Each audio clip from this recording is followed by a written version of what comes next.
Okay, I think we'll go ahead and get started. It's about 10 o'clock, I think. My name's David Castor with EasyPower, and webinar today we're going to be talking about just kind of an overview of transformer protection. So we're going to cover the ways that transformers can fail and talk about specifically internal faults, through faults in the transformer, and what our options are going to be for protecting the transformer, or what might make sense depending on the situation that you're in and the size of the transformer. We're going to look at transformer damage curves that pertain to through faults and how we can look at those in EasyPower, and the options for transformer protection. So I'm just going to kind of run through just kind of a quick overview of this, and we'll talk a little bit about how we can model the transformer information in EasyPower and the protection options as well. So when you're thinking about your transformer protection, really comes down to economics, and that is how much is the transformer worth and what's going to be the cost impact if the transformer was out of service, and what's the time issue involved. For most industrial systems, utility systems, the transformers are a major part of the system costs, and the large transformers have long lead times. It's not something you're going to go down to Home Depot and pick up a new, 5 MVA transformer. So if the transformer does fail, it typically leads to fairly long outages. And also, normally, the transformer is an area where you don't have a lot of backup and contingencies. In some situations, you might have a spare transformer, you might have a double-ended substation, but in a lot of conditions, the transformer fails, you're out of power until that transformer gets repaired or replaced. So a single transformer failure can have a disastrous economic impact on your system. So it makes sense to try to provide the best protection you can afford for the transformer, and also do whatever you can to minimize the downtime if the transformer fails, and also keep up with your preventative maintenance for transformers. So when we look at transformer protection, we're not necessarily going to be preventing damage to the transformer. We're going to be trying to limit the damage to the transformer in a lot of cases. So if I look at a case like this photo down here where they've had some kind of a winding failure, short in the transformer windings, that obviously has to be repaired, and the transformer is going to be out of service for a period of time, but that can be rewound and after the coil is removed from the tank, and it can be repaired. If you have a situation where you have a major catastrophic failure of the transformer, where you have core damage, or has some kind of fire in the transformer, then obviously it has to be replaced, and it's a much more involved repair. So what we're trying to do with a lot of transformer protection is limit the damage, not necessarily preventing all the possible things that can go wrong with the transformer. And it's preventive maintenance for transformers becomes very important. So periodic testing for oil-filled transformers, that comes down primarily to oil samples and oil tests every year, depending on what you're finding in the tests. And for a lot of types of problems in transformers, you'll get some advanced warning from the oil tests that there are some issues with the transformer. It's a little more difficult with dry types, but periodic testing of transformers, transformer turns ratios tests, power factor tests, those kind of things can be helpful in getting a sense of the condition of the transformer. But again, kind of the goal of transformer protection is to limit the damage maybe to the windings if you're going to have damage, and avoid damage to the core. That can save you a lot of repair time and costs.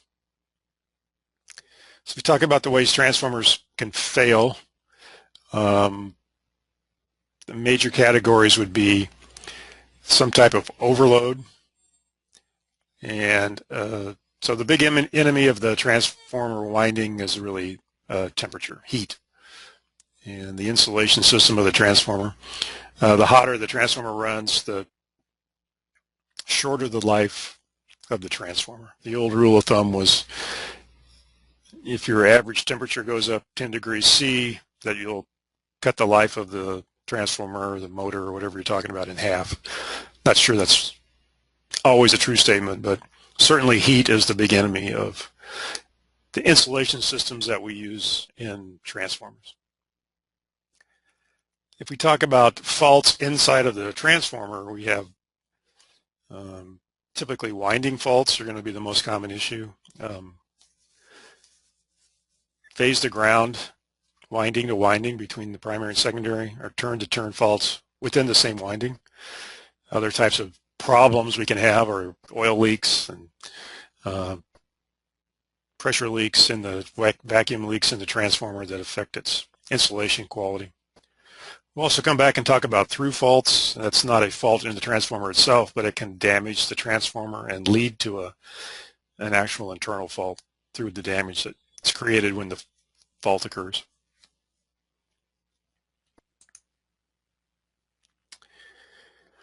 So we look at overloads. As we said, the high temperature is going to shorten the life of the winding and the insulation system that you use.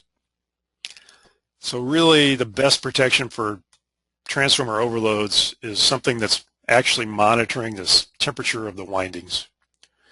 And that's available for both dry types and oil-filled. That's much better protection than trying to rely on simply an overcurrent relay. The oil temperature in oil fills is easy to measure, but it doesn't tell me the temperature of the windings, right? But we'll look at ways we can improve that. So you always want to measure the oil temperature. You may want to have a trip alarm and trip on oil temperature at some level. But for larger transformers, you're going to want a way to get a better prediction of the winding temperature itself. If you look at your transformer nameplate, it's going to have an allowable winding temperature rise. It's going to be, for an oil field, it'll be 55 or 65 degrees C. But that's a temperature rise. The winding really cares about what its actual temperature is. So in the ANSI world, a transformer is based on a temperature rise, 65 degrees C, whatever it is, at an average ambient of 30 degrees C. That's an 24-hour average. So if you take the 30 degrees C ambient and the 65 degrees C temperature rise, that gives you 95 degrees C. That's an average winding temperature. So in addition, there's a hotspot allowance to recognize that certain areas in the winding are going to be hotter than the average value. And so that's really the maximum temperature that we're trying to limit the transformer to, the windings. Now, it's not going to be the case that as soon as your transformer gets above the temperature rise limit, the winding temperature limit that is established for it, that the transformer immediately fails. That doesn't happen. But so we know that we can exceed the nameplate values of the temperatures for a certain period of time, for a certain temperature, and we have to accept that over the life of the transformer, we're reducing the life of it by a certain amount. And there's ANSI standards that can predict loss of life for temporary overloads. And the utility industry commonly uses this for substation transformers and transmission transformers for peak load conditions. The other thing to realize is that if my average ambient temperature is lower than 30 degrees C, and it often is, that in reality you can apply more than the rated load from the transformer, particularly if you're able to monitor the transformer temperature. Utilities with Substation transformers in cold climates routinely do this. They'll have a winter rating for the transformer and a summer rating. And it's based on the fact that the transformer can carry more load if the ambient temperature is lower. So if you're monitoring the winding temperature, that's basically the best indicator of the operating limit for the transformer. So if we have a larger transformer and we really want to get an idea of what the winding temperature is for overload protection, we can take the oil temperature through typically an RTD, and then we factor in, this is the top oil now where this is going to be the hottest, and we factor in what the actual current is, phase current in the transformer through a CT, and those two inputs go into some kind of temperature monitoring device. It can be an electromechanical device, and most of the newer ones are electronic now, but you basically adjust the oil temperature based on the current to calculate a hotspot temperature, and you use this for alarms and tripping. In addition to that, with the microprocessor temperature monitors now, we can actually create a thermal model that allows us to get an idea of, it's not just a case of as soon as the current and the temperature get to some value we trip. We can actually model what's going on inside the core, predict what the actual temperatures are going to be. The transformer is a big heat sink, so it takes it a while to actually change temperatures. With the thermal model, we can get a more accurate indication of what's really going inside of the core and in the windings. Final refinement can be to monitor the ambient temperature and use that as a bias setting on your thermal model. So that's fairly simple to do. And normally these devices also are used, if you have a forced cooling on your transformer, the same monitor system can be used to start and stop the cooling fans at some oil temperature or winding temperature or some combination of the two. So temperature monitoring is really your best way to protect the transformer against long-term overloads and over temperature. If we look at internal faults in the transformer, we're typically talking about some kind of a short circuit, either from the winding to ground, winding to the core, winding to winding, and the turn-to-turn faults in the same winding, or ground faults. If you look at a ground fault in the winding that's very close to the neutral point and that's grounded, there's not a lot of current that's detectable there. So those can be very hard to detect. And the closer you get to the neutral point, the harder those faults are to detect from strictly overcurrent. So we'll talk about some other methods that we can use to protect the transformer that don't depend strictly on current magnitude. So for the major internal faults, the most popular method for larger transformers is the differential relay, and we'll talk about how those work here in a minute. But basically, we're looking at the current in versus the current out, and if we see a difference in current, we know there's some kind of a fault inside the transformer. But these are not going to be sensitive to all of the turn-to-turn faults and ground faults in the transformer.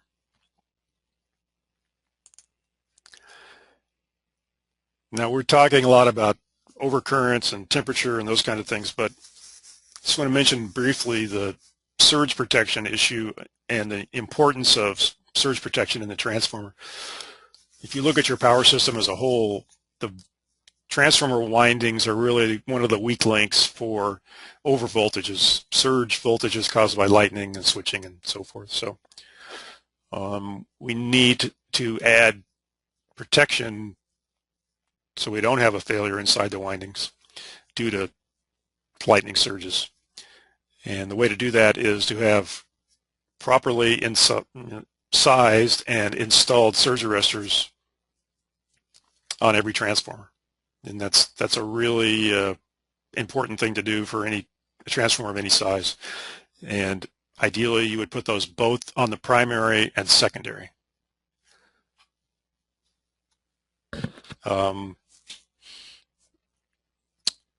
The other issue is how the arresters are installed and how the grounds are connected to the arresters.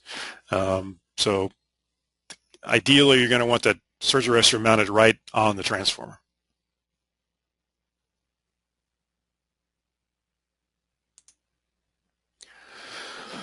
All right, let's talk a little bit about transformer differential protection. I think most of you are probably familiar with this. Basically, we have a current transformer on each winding of the transformer. So if you had a 3-winding transformer, you'd have to look at all 3 windings. We run those currents into a relay that sums these currents together. So if we look at these currents as phasors, the sum of these currents should basically be 0 in every phase. If it isn't, that means we have current going someplace it's not supposed to be going. So we don't have to have a time delay to wait for downstream things to trip. The differential protection can be extremely fast, and typical relay will operate in a cycle. Of course, you have to add in the breaker time. So this is kind of the gold standard for transformer protection, and it provides much faster tripping and much better protection for the transformer than strictly relying on overcurrent or fuses on the primary side. So the key is where the location of your CTs that are input into the differential relay, because these establish the differential zone. So for anything within this zone, in between these 2 sets of CTs, any fault will be rapidly cleared by the differential relay. So that would include faults in your primary and secondary breakers in this case. So the differential relay can help you out here for if you have issues with high arc flash. Here at the main breaker, so the one thing about differential relays and most other types of transformer protection is I have to have something up here to trip, right? I have to have a circuit breaker or a circuit switcher or something that I can trip automatically. So this is the big stumbling block to putting this type of protection on your transformer. If you're relying on fuses up here, then this relay isn't going to do you any good because you don't have anything to trip. We typically see differential relays maybe 5 MVA and above, something in that range. The differential relay has to compensate obviously for the difference in the transformer turns ratio, the CT ratios, and also the phase shift within the transformer, the Delta-Wye transformer. So all that's computed and taken care of within the relay for microprocessor relays anyway. And once you get it set up and connected correctly, then that is automatically taken care of. Now the big limitation for differential relays is the security of the relay. And by that we mean I want it to operate for faults within the zone, but I really don't want it to operate for faults that are outside the zone. If I have a fault down here on my downstream here somewhere, I don't want this differential relay to operate. I want some protection downstream here to trip first. That depends on these 2 sets of CTs being relatively accurate and not saturating. So the quality of the CTs becomes a big issue for differential relays. So for a very high magnitude fault out here, that's kind of the limiting factor. We have to make sure these CTs will remain accurate enough at those fault currents that this relay will not miss operating. So I'm getting some comments here, questions about some audio issues. I don't know. The audio is still working on this end, so I suspect it's just could be an issue with your connection locally. So I apologize for that, but looks like the audio is okay on this from my end anyway. So I mentioned earlier that the differential relay is good for detecting high magnitude faults within the differential zone. Typically you're talking about faults, in excess of 20% of the transformer full load amps rating. So when we have faults of a lower magnitude, we talked about turn-to-turn faults or ground faults close to the neutral point, the differential relay will probably not operate immediately until the fault escalates to something that it can detect. To better protect the transformer, for oil-filled transformers, we can rely on the behavior of the oil when there's a fault under the oil. And what happens is we get a pressure wave that goes through the oil. We also can create gas bubbles that we can detect. And so for a transformer that has some airspace at the top, a nitrogen blanket, not a conservator type, we use what we call a sudden pressure relay. And basically it monitors the pressure in the oil. And so if sudden change of pressure would indicate a fault in the transformer, and then it will trip. And so if you have a conservator type transformer that's completely filled with oil, you use what they call a Buchholz relay in the connection between the conservator and the tank. And the principle's a little different, but the intent and the performance is the same. It detects gas bubbles that are created due to winding faults, basically. So these devices are surprisingly fast to operate, and they're extremely sensitive to low-level faults. So it's highly recommended that you use some type of sudden pressure relay or Buchholz relay on your large oil-filled transformers, but they need to be tested, needs to be calibrated, and you can have issues with nuisance tripping of these if the device is not properly installed and maintained. So it is a sensitive device, but it's for a lot of transformer faults, this relay will operate before the differential relay, much faster. So it's a very valuable protection for the transformer.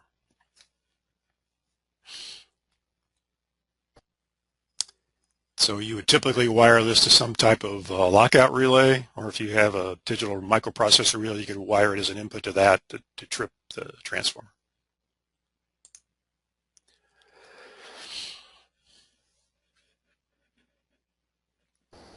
So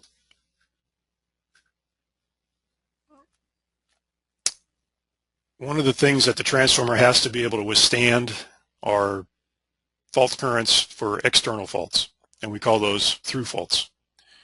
And that's when we start talking about damage curves, that's what the damage curve is related to.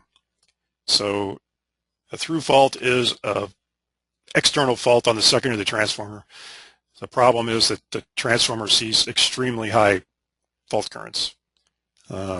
So, if you have a 5% impedance transformer, you're going to see something like almost 20 times the normal full load amps of current.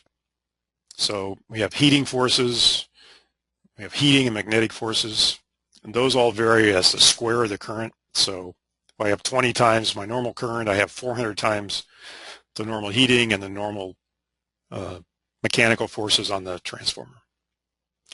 So that becomes a limiting factor and something that has to be carefully designed for within the transformer to withstand these through faults. So the types of things that can happen in the transformer: on a through fault, overheating of the windings, we mentioned that, so that's kind of an I squared R thing. And we have mechanical damage, and that's because of the mechanical forces on the windings. If you think about a transformer, the windings are concentric, they're on top of each other, and the currents through the two windings go in opposite directions. So those mechanical forces, the magnetic forces on those windings, the windings inherently are repelling each other. And so if you have that happening frequently, then that it's a cumulative thing. And also, you got to imagine this is at 60 hertz or 50 hertz, so these forces are rapidly hammering these windings with a lot of repetitive force. Now, if you look at transformer design standards in the U.S., it's going to be the ANSI C57. They have defined transformer damage curves that describe what the transformer should be able to withstand for external faults. And that's what we try to protect the transformer against. It's not a guarantee, but it does give us a point a curve to look at to try to provide the best protection that we can for the transformer. So just a reminder of what your transformer looks like on the inside. You've got typical three-phase transformer. You have a three-phase core here, the three legs, and you have concentric windings where I have the primary and secondary are stacked inside, one's inside of the other. And so when these faults occur, those windings want to move apart from each other. So the inside winding is pushed in towards the core, the outside winding is pushed away from the core, and it's the one that generally sustains the most damage, just the outer winding.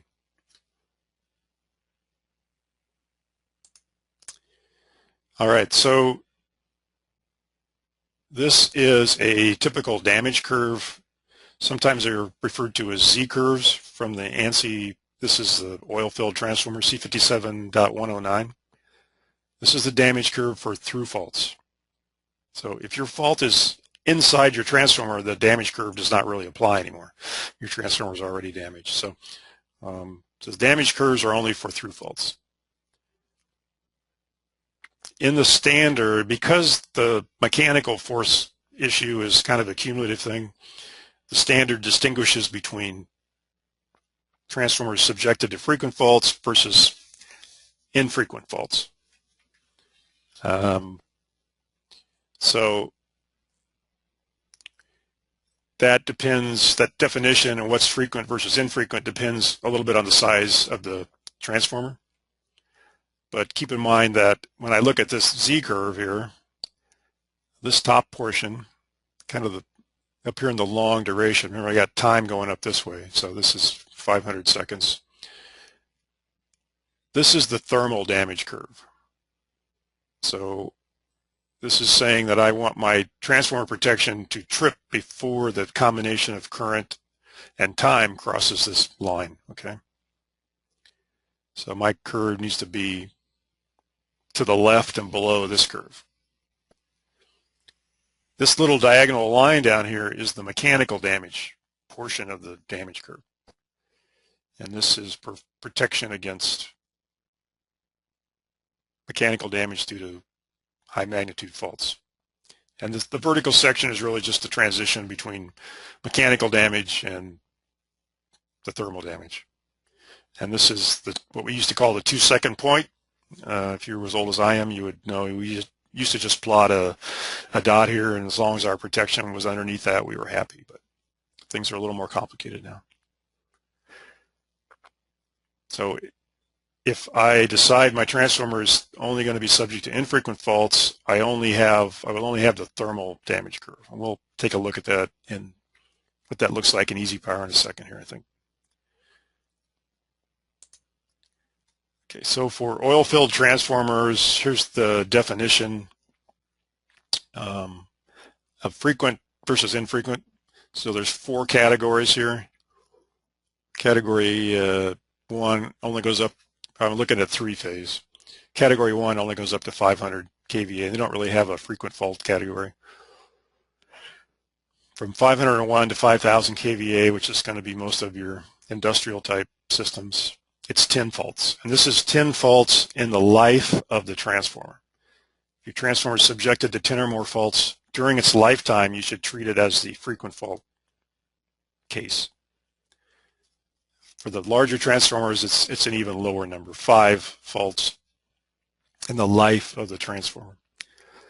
The thing to remember is the frequent fault curve is more restrictive. So it's conservative to always try to protect the transformer using the frequent fault curve. So just be aware that the the best protection is protecting against frequent faults, but you can go back and maybe reconsider for a transformer that might not be subjected to as many faults. Just be aware that there is an infrequent fault curve. I had a question about the 2-second point. I think maybe I can figure out how to go back here. So the 2-second point would be right there. This is 2 seconds. So wherever this mechanical damage curve starts, this is the old 2-second point, but that's really not applicable anymore for ANSI transformers. You really need to look at the entire damage curve. The thing to remember is just because two transformers are built to the ANSI standards, they have identical damage curves, does not mean the transformers are identical, right? So the damage curve does not tell you the entire story. And so you don't know how many times it might be able to withstand that fault up to the damage curve. If you look, one of the big distinguishing factors between transformers and the larger sizes is the design of the core and the windings. A rectangular winding is going to have more, it's more susceptible to the mechanical damage. Some kind of circular winding is that forces are distributed more evenly across the winding, so it's usually more rugged in terms of through faults. You have the issue of copper versus aluminum, and there the issue is that history has shown that when an aluminum winding fails, it tends to create more core damage than the copper windings. So you have a trade-off there in the first cost and versus the risk of additional damage when you have a winding fault.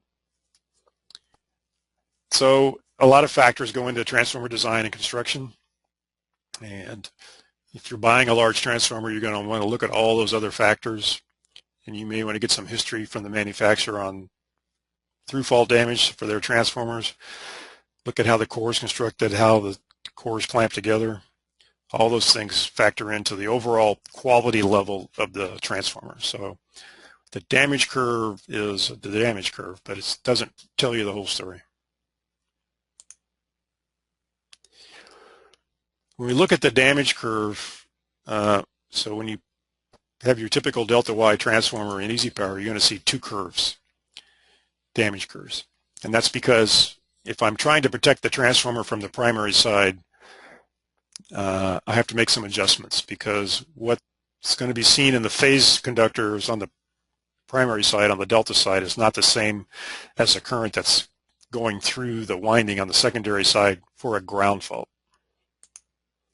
So we have to make an adjustment there. So if I have a three-phase fault, here's my Delta-Wye transformer. My fuses or my relays are going to be looking at this phase current. So for a three-phase fault, everything is fine. My primary devices see the same relative magnitude of current as is occurring on the secondary side. But if I look at a line to ground fault, then that's not the case. So for a line to ground fault on the secondary side, all my current's going through this one winding. But when this winding is whatever it is, 1 per unit, what's going through my primary protection is only 58% of that. So in order to properly look at the damage curve in relation to your primary protection, we have to adjust the damage curve. So we do that generally by plotting a curve. This curve is at 58% of the normal damage curve for a three-phase fault. Okay. So this adjustment only applies to ground faults on the secondary side of a Delta-Wye transformer, okay, and only for the primary protection.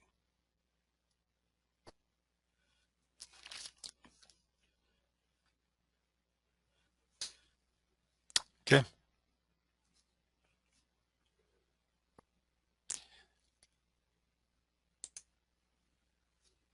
So if I look at my transformer data in EasyPower, for every transformer I have this TCC tab,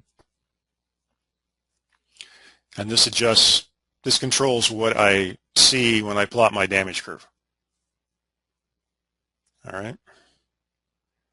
So I'm just going to pull up my EasyPower here, and we'll take a quick look at this for a typical transformer.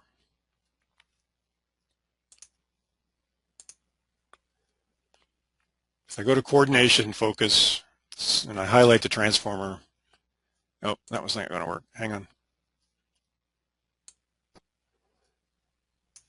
Let's do this one. I'll tell you why that one doesn't work in a minute.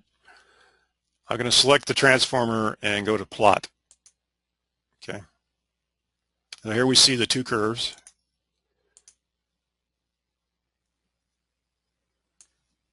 Okay. This dashed dotted line applies to my normal types of faults, balanced faults, three-phase faults on the secondary side, protected on the primary side. This line here to the left is used to compare my primary protection against for line to ground faults on the secondary side. If I look at my TCC data for the transformer, that's controlled by these checkboxes here. So for some reason, by default for the Delta-Wye, you're going to get what's shown here. So if I don't want to see this shifted curve at 58%, I can uncheck this box and that will go away, okay? I can also turn off the 100% if I don't want to see that.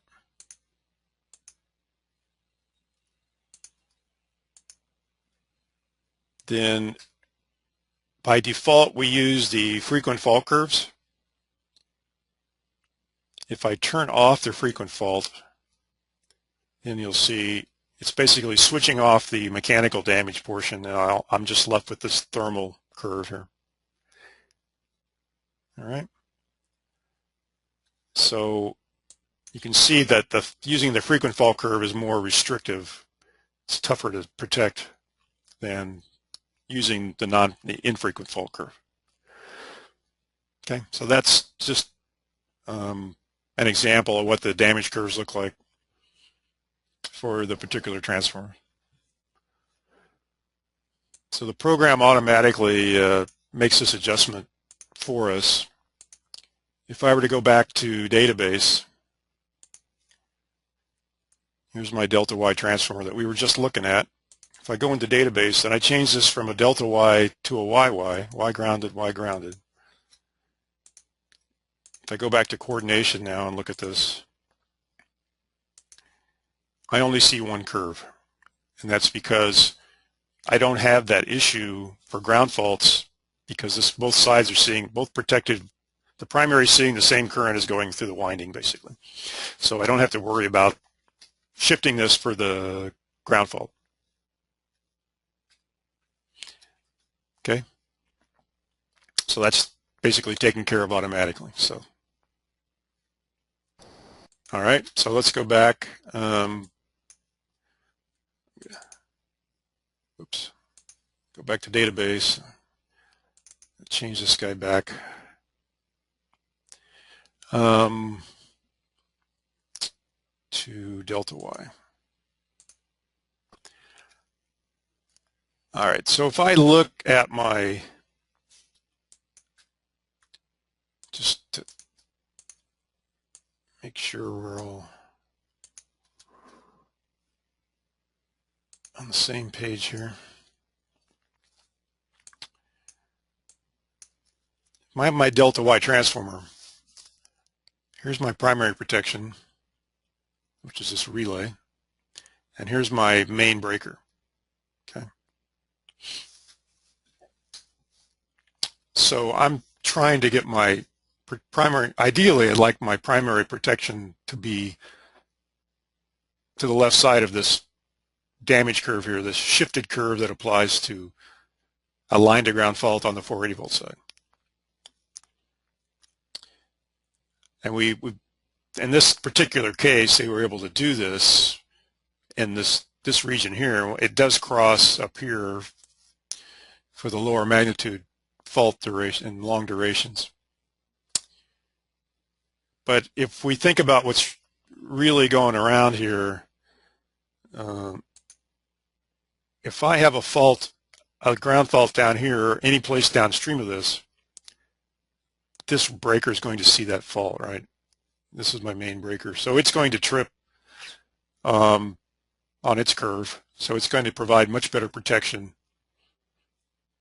than the primary device. And in fact, it may have a ground fault device built into the breaker that's going to trip even faster. So really, in this case, where you have a main breaker, your risk is really limited to, your exposure is limited to the space between the transformer secondary terminals and the main breaker. And so in a lot of cases, that's a very low probability of having a fault there compared to the rest of your system. So just keep that in mind, that it may not be as bad as you think if you have a main breaker down here. That for most faults that are downstream of the main breaker, it's going to protect your transformer better than the primary protection. Okay.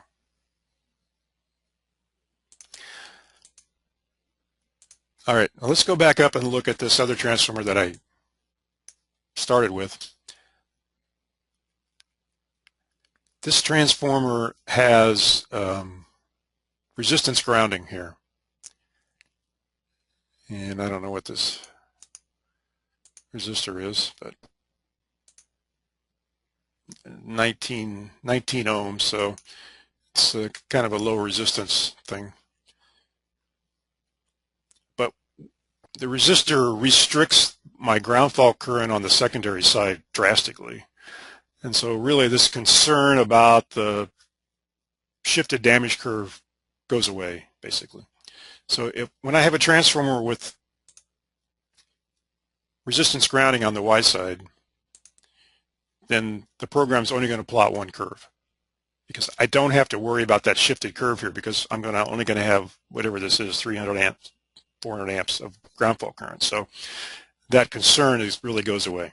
So that's another advantage of resistance grounding, is it provides a lot of protection for your transformer windings, because 70 to 80% of your faults at least start as ground faults. So you bought yourself a lot of additional protection by limiting that ground fault current.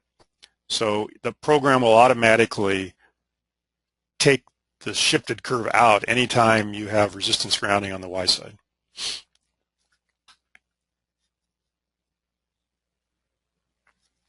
Okay.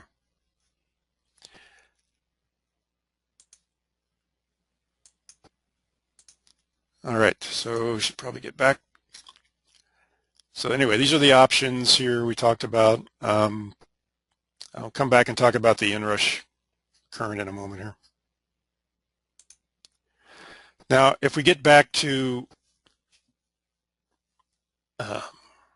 transformer protection in terms of just strictly overcurrent protection, at least in most installations within the U.S., we have to live within the National Electrical Code requirements. And this is should be a familiar table. It comes out of NEC Article 450. These give you the maximum allowable settings, and these percentages are in terms of the transformer rating, full load amps. So, your typical situation, this is where we get down to the 125% value here. This is for any location. If you have a supervised location, you can go up to 250%. Those are the limits you have to live within. So normally, this is not going to be too big of an issue. Most of the industrial facilities will be considered supervised locations. So you have a pretty wide tolerance here for your overcurrent protection, and normally you're going to be wanting to set it somewhere below that. But these are the constraints that you have to live within in the U.S. Now, if you're a utility, obviously you don't fall under the NEC for your substations, so you have a little more flexibility. The 125% can be a little bit of an issue if you may have the need to temporarily overload your transformer for a period of time and you're willing to accept that loss of life. But at any rate, if you go into an EasyPower, if you run the auto coordinate function, Smart PDC, it's going to use these. It has this table basically built into it that it will use. So if you go back to the transformer options here, TCC options for the transformers, the default is unsupervised. You can change that to supervised for the if you're using auto coordination. So it will take that into account before it flags your transformers not being properly protected.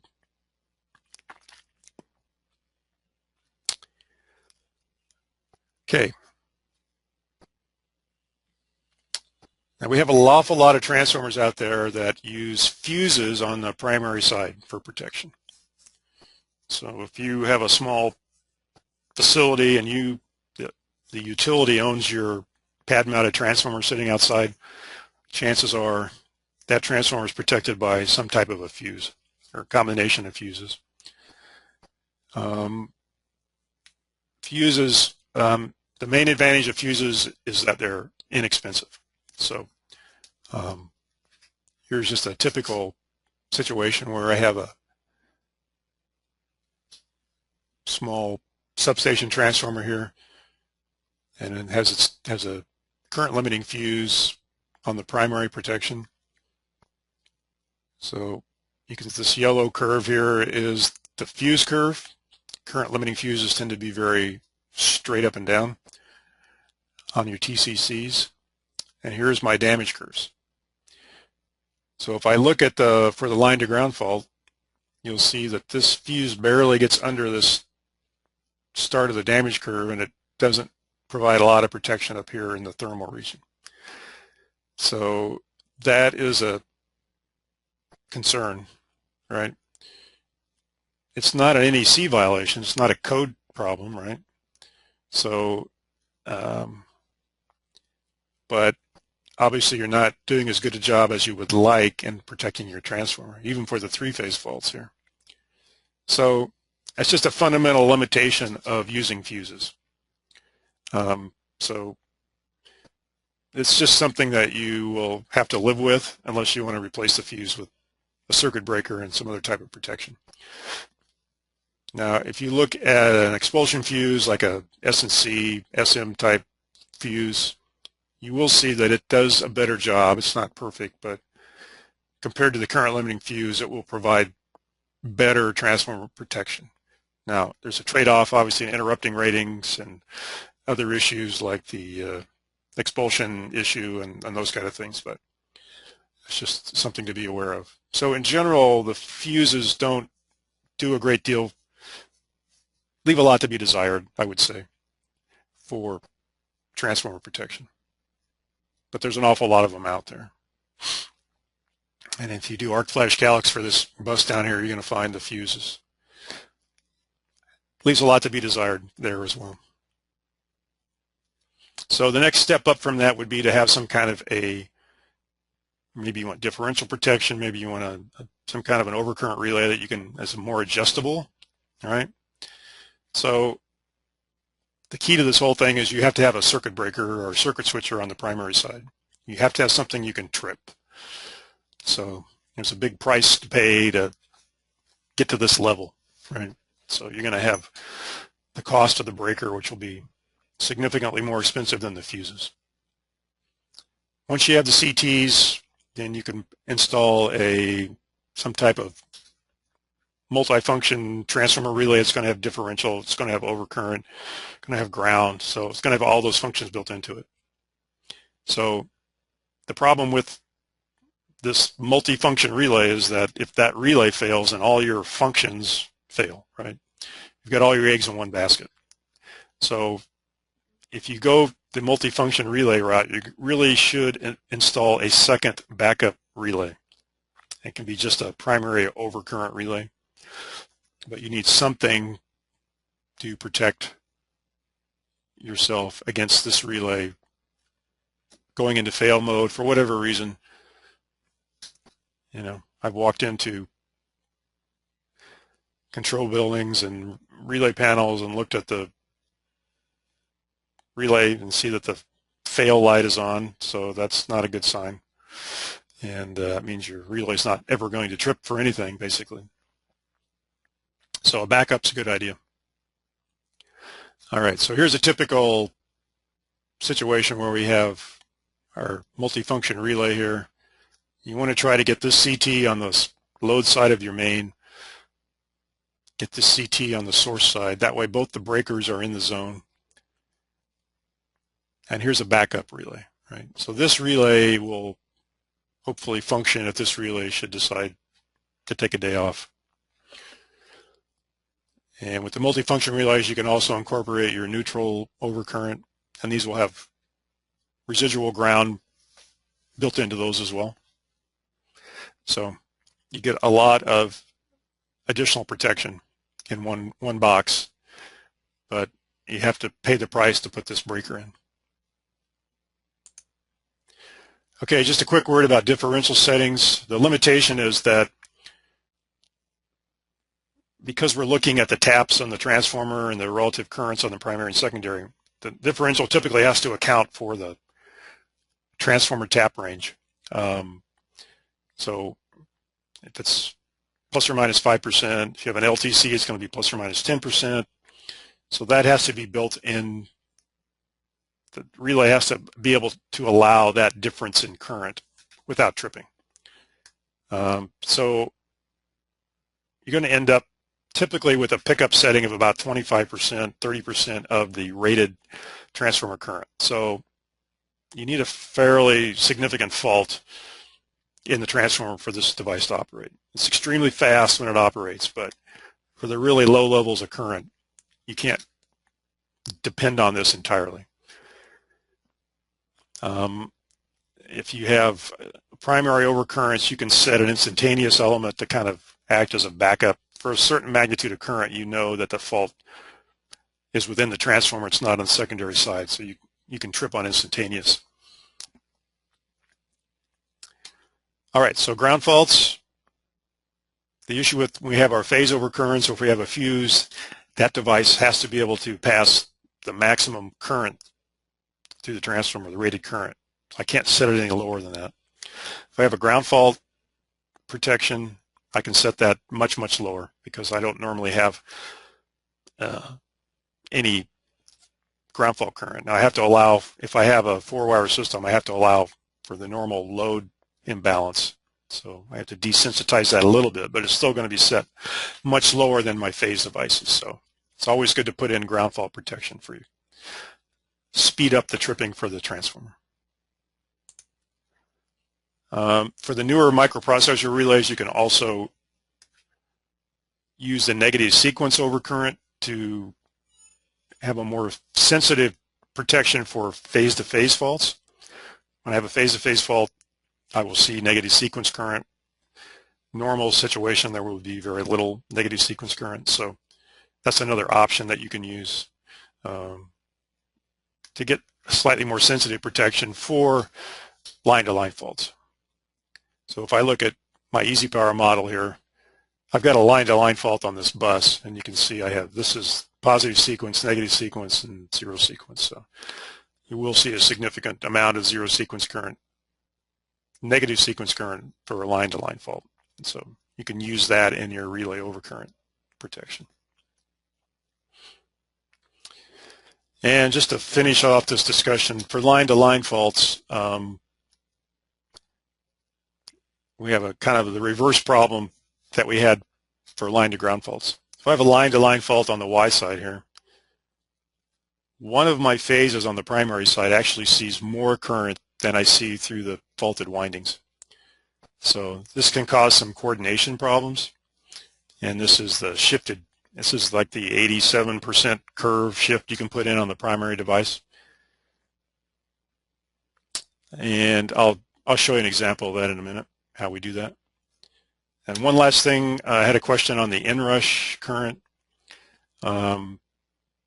So this little dot here basically represents an approximation of the current seen on the primary side when I energize the transformer. And so anything I have on primary protection has to be to the right and above this point if I don't want it to trip on Inrush. It doesn't apply to the secondary side, right? That it doesn't see the Inrush.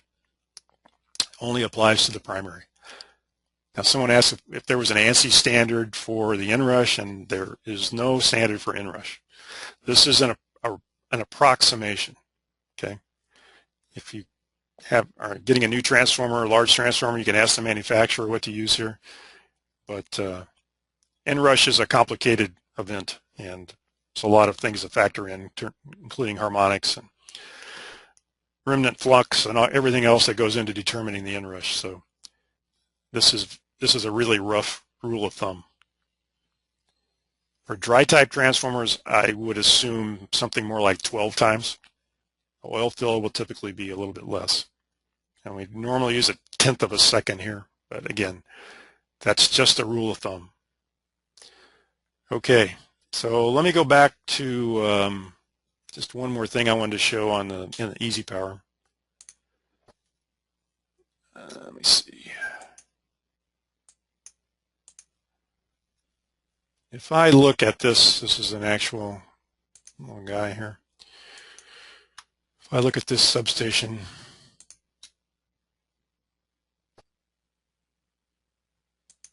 let's go ahead and put this in. All right, so here's my current limiting fuse, my transformer damage curves, and this is actually a feeder breaker. They don't have a main here, but first of all, you can see the problem with the fuse. It doesn't really do a good job of protecting the transformer. But again, that's just an issue that you have to live with. Now, on the line-to-line faults, if I have a line-to-line fault here, one phase here is going to see an extra 17% of current. So if I want to double-check my coordination between this fuse and this breaker, if I go to this fuse curve, if I right-click on it, I can insert a shifted curve at 87%, which is 1/116. So you'll see this dashed line that's shifted over from the minimum melt curve. So basically, for a line-to-line fault on the low side, I need to compare this dashed line with this breaker curve. So you can see they just barely coordinate up here. So that's strictly for line-to-line faults, okay. All right, so my time is up, and let me take a quick look at the questions here. See if I have anything else, any questions I can actually answer. So there's a question on Article 450 in the NEC about the breaker sizes, and so yeah, whatever breaker size you come up with, the conductors are going to have to be sized per the breaker. So that'll be a lot of times larger than they would seem to need to be for the transformer kVA rating. But for transformers, you have to size the conductors based on your primary and secondary breaker sizes. So I think we talked about the neutral grounding resistors. Somebody asked about a zigzag grounding transformer on the secondary of a. We do have grounding transformers in an EasyPower that you can model. So you would have to just model those like any other transformer, and they connect to a bus. So if you're using a grounding transformer to establish your neutral, you can model that in EasyPower. We do have a completely separate circuit device or element for grounding transformers. So yeah, someone questioned about when you put differential protection on. 5 MVA is a kind of a typical rule of thumb, but again, you have to have a breaker up here, right? If you have a fuse, it doesn't matter how big a transformer is, you can't put differential protection on. So you could go smaller. It just depends how important the transformer is to you. If you're trying to do arc flash reduction, you might want to put it on for even a smaller transformer. Okay. All right. So I think that was most of the questions. If you have specific questions that I didn't cover, here's my email address.